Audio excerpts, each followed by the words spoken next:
Hello বন্ধুরা, একটা গুরুত্বপূর্ণ আপডেট নিয়ে হাজির হয়ে গেছি। সংবাদ মাধ্যমে একটি খবর প্রকাশিত হয়েছে যেখানে বলা হচ্ছে মাদ্রাসা এসএসকে এমএসকেদের বাৎসরিক বেতন বৃদ্ধি হয়েছে এবং তাদের অবসরকালীন বয়স বৃদ্ধি করা হয়েছে। তারা এককালীন ৫ লক্ষ টাকা পাবেন। আপনাদেরকে বলে রাখি, রাজ্য সরকারের এখন যে প্রকল্পগুলো বা যে ঘোষণাগুলো হচ্ছে, যেমন এই ধরুন বাজেটে 4% সরকারি কর্মচারীদের ডিএ ঘোষণা করা হয়েছে।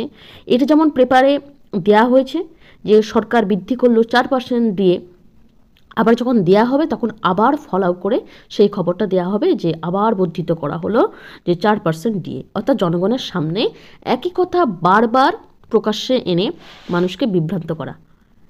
সাধারণ মানুষ তো সমস্ত বিষয়টা সবসময় গোচরে থাকে না, এখন বিষয়টা এরকম হয়ে এসেছে।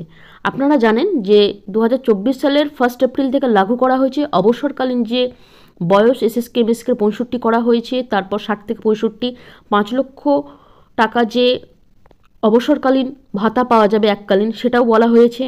এবং আপনারা জানেন যে 2019 সাল থেকে এসএসকে এমএসকে 3% ইনক্রিমেন্টের বিষয় আছে, 2022 থেকে মাদ্রাসার রয়েছে।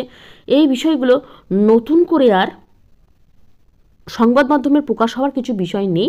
তবে এবছর যেটা সর্বোপরি অ্যাড হয়েছে নোটিফিকেশনের সাথে, সেটাই বলা বাহুল্য ছিল যে 5 লক্ষ টাকা করে অবসরে পাবেন। এটাই তো নতুন ঘোষণা।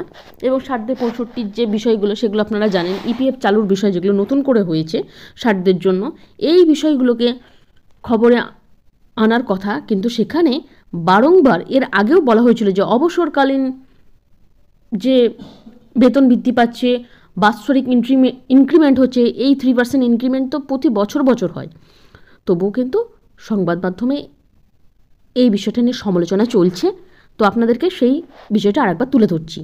যেটা বলা হয়েছে যে সংখ্যালঘু বিষয়ক ও মাদ্রাসা শিক্ষা দপ্তরের আওতায় থাকা শিশু শিক্ষা কেন্দ্র এবং মাধ্যমিক শিক্ষা কেন্দ্র শিক্ষকদের 3% বেতন বৃদ্ধি পেল।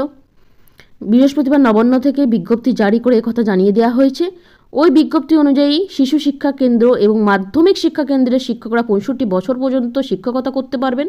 পাশাপাশি অবসরের সময় এককালীন 5 লক্ষ টাকার সুবিধা পাবেন। এই নির্দেশিকা 1 এপ্রিল থেকে কার্যকর হবে। উল্লেখ্য, এই স্কুল শিক্ষা দপ্তরের আওতায় থাকা শিশু শিক্ষা কেন্দ্র এবং মাধ্যমিক শিক্ষা কেন্দ্রের শিক্ষকদের 3% বেতন বৃদ্ধির বিজ্ঞপ্তি জারি হয়, যেটা আগেও, এবং সেটা আবার দেওয়া হয়েছে। এই নিয়ে কিন্তু নিজেদের মধ্যে অসন্তোষের একটা সৃষ্টি হয়েছে। সংখ্যালঘু বিষয়ক ও মাদ্রাসা শিক্ষা দপ্তরের আওতায় কর্মরত শিক্ষকরা মাদ্রাসা শিক্ষা দপ্তর থেকে শুরু করে সরকারি বিভিন্ন দপ্তরে বিষয়টি জানান। সাম্প্রতিক সময়ে মাদ্রাসা বিষয়ক ও মাদ্রাসা শিক্ষা দপ্তরের মুখ্য উপদেষ্টা তিনি জানিয়েছেন, একাধিক দিন দরবার করতে দেখা যায় এসএসকে এমএসকে শিক্ষকদের। অবশেষে বৃহস্পতিবার নবান্নের নির্দেশিকার স্বস্তি মিলল সংশ্লিষ্ট শিক্ষক শিক্ষিকাদের, যেটা 1 এপ্রিল থেকে এবছর চালু হবে। কারণ আপনারা জানেন গত বছর চালু হয়ে গেলেও, অর্থাৎ বিজ্ঞপ্তি হলেও, সেই বিষয়টা কিন্তু চালু হয়নি। তো এই বিষয়টা পেপারে এসেছে। খুবই ভালো খবর। যারা অ্যাকাউন্টে এখনও পর্যন্ত টাকা পাননি, অবসর হয়ে গেছে, অথচ সেই আগেকার টাকাই পাচ্ছেন, এই 5 লক্ষ যে বর্ধিত টাকা সেটা পাননি, তো এবারে যারা পাচ্ছেন পাবেন, সেই সময়টাও দিয়ে দেওয়া হয়েছে। সূত্র মারফত যে খবর এসেছে এবং নির্দেশিকা কিন্তু দিয়ে দেওয়া হয়েছে।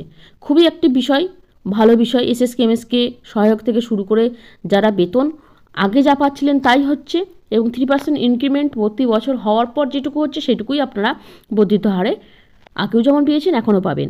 এই বাজেট বলুন বা যে বেতন বৃদ্ধির লড়াই আপনারা করে আসছেন, সেই জায়গা থেকে আপনাদের যে বেতন বৃদ্ধির আপডেট সেটা কিন্তু আপাতত নেই।